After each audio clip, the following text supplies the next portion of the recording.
Rev up your engines!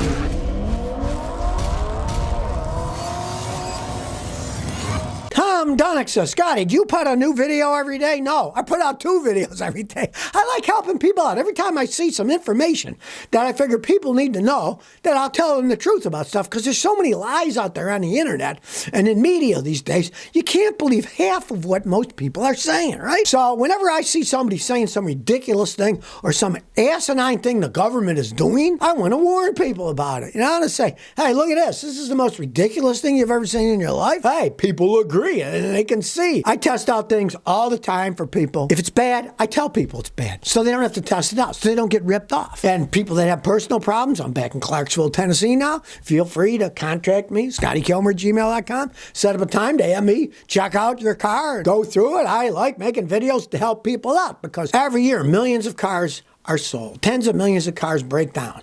And if I can share all this information truthfully to other people, think of all the people it's helping out. I'm having too much fun doing it too. And my wife said if I stopped doing that, I would drive her insane, walking around the house wondering what to do. Danielle DeLuca says, Scotty, how can I find a good mechanic? Pray a lot. There's so many idiots and crooks out there these days. Even back in the day, I learned how to fix cars when I was 14 with my grandfather at a corner gas station in Lewiston, New York, right? And even in those days, it was hard to find a good mechanic. And it was a lot easier back then, 56 years ago, than it is today. Watch my video, How to Find a Good Mechanic. I've got that on YouTube. I'll give you a bunch of tips. Try to find if any of your friends know a good mechanic. And this is somewhere where it's just like picking a doctor. You want somebody who's a little bit older. They have more experience, right? And you don't go just by price. The scammers know how to scam you, and they'll give you a low ball price, and as soon as you bring it in, they'll call you up 3 o'clock in the afternoon. That's worse than we thought. You know, we're going to have to rebuild the transmission. It's going to be $4,500, la, la, la.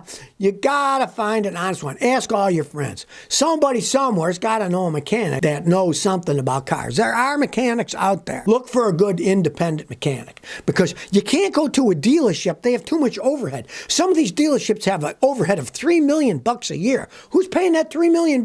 You, as the person who's doing business there. So they got to make $3 million before they even make a profit. So don't think their prices are going to be competitive with anybody. Dime says, Scotty, I deliver gasoline to gas stations. Let me tell you, no one is afraid of electric cars taking over in our industry. You're delivering fuel for people that drive cars all over the place. You know how much fuel people use, and that they depend upon it, and that the whole infrastructure for gasoline cars has been here for a long time, and trying to change it with something that doesn't work that well, that there's no electric infrastructure for. If it ever happens, it's going to be way, way, way in the future. And guess what's going to happen if everybody has electric cars? Then they got you by the short and curlies even worse, and they'll raise it even higher. They're already taxing electric cars in many states, and it's only a small thing, $150, $250 a year, right? But remember, the Internal Revenue Service income tax started at 1% in the beginning of the 1900s, and it's a lot higher than 1% now. Rashinder Verdi says, do you like Kia Hyundai cars? I hear they have a lot of issues.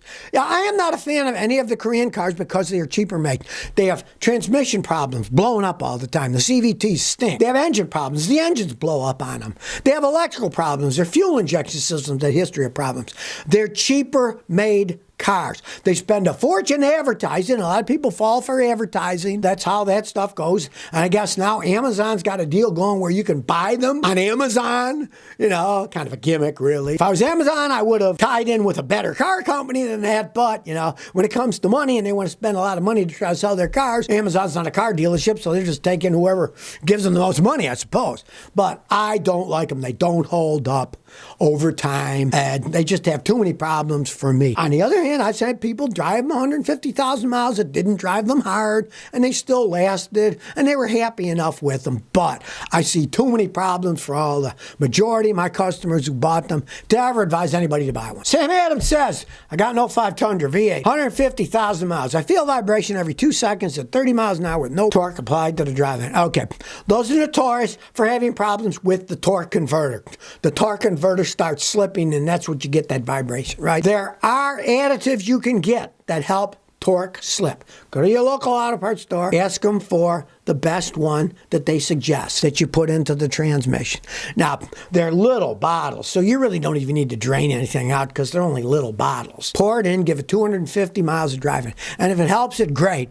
If not, eventually you'd have to pull the transmission, put another torque converter on, and that costs a small fortune. Sometimes the anti-slip stuff helps, but if not, odds are you're going to need a torque converter. Some of those torque converters eventually did wear out, got a lot of miles on it, and they do eventually wear out like anything else. 150,000 miles. King David said, Scotty, what's your opinion on a Pontiac GTO as a first car? If you're talking about the old ones, those things are worth a fortune, and they were fast, screaming monsters. The brakes were useless. They didn't corner all that well, but they went in a straight line like a skull today. Woo, down they went, right? Now, even the later model ones were okay, but as a first car, if you're talking about a classic one, they cost a fortune, and they're not that safe to drive. So the first car to have, do you want some screaming monster that you can't control? No. It's like when I was a kid, I had a 650 BSA Lightning motorcycle. It was the fastest production motorcycle in the world at the time, right? And I was nuts to get one. I was lucky I didn't kill myself on it.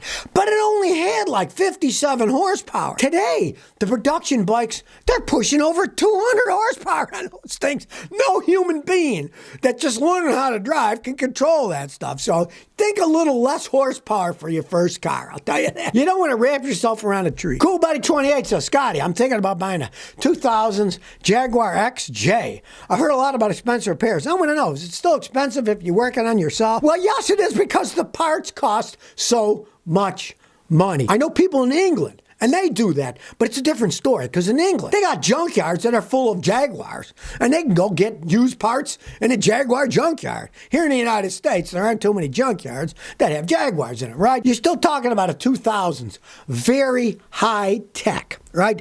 If you went back into the 60s with carburetors and stuff, a lot simpler, you could work them a lot easier, you're still going to have all the computer systems that you're going to have fancy scan tools to work on in that Jaguar. Believe you me, the parts cost a small fortune, and they do not hold up over time. I remember one of my customers in Houston, she owned a trucking firm, so she had money. She had a Jaguar, and she brought it to me a few times, and finally I said, why did you buy the Jaguar? She said, I always wanted to get a Jaguar. She said, I have it out of my system now, and I'm selling this one next week, and I'm never going to buy another one. But she was smart. She bought a used one for like $7,000, spent about $6,000 fixing it over a couple of years, and then she got rid of it and got it out of her system. But that's peanut money compared to if you buy an expensive one. Swimmerlax4 says, Scotty, what are your thoughts on K-trucks? Those little bitty baby ones? They're not legal in many states. I had a friend in Maine, he bought one, and when he bought one, it was legal in Maine. And then Maine decided, these are too dangerous, they're too small, they're not safe, and they said you can't drive it on the road, he can only drive it out on his country road by his house himself, on his own property. He can't legally take it on the road anymore. So you gotta be real leery about buying one of those. One, where are you gonna get parts from? They don't sell parts from over here, you're gonna have a hard time getting parts. Before you buy one of those cute little things, see if it's legal in your area, because if they aren't, there's no point in buying it. It's like a company sent me one of these little electric scooters, and it goes 50 miles an hour. But it's useless because it's illegal to drive on the street because it doesn't have a VIN number. I can't insure it, but it goes 55 miles an hour, so it's not an electric scooter anymore. It's a legal motorcycle, and you can't register it because it doesn't have a VIN number. So be leery before you buy something like that if you're planning on driving it on regular roads. If you got land, you're going to play around with it somewhere, feel free, but don't spend money on something you can't drive on the road if that's what you're planning on doing with it. Astro says, Scotty, how can I stop brake dust from building up on my alloy wheels? Buy better brake pads. The cheaper ones put on a lot of dust, right?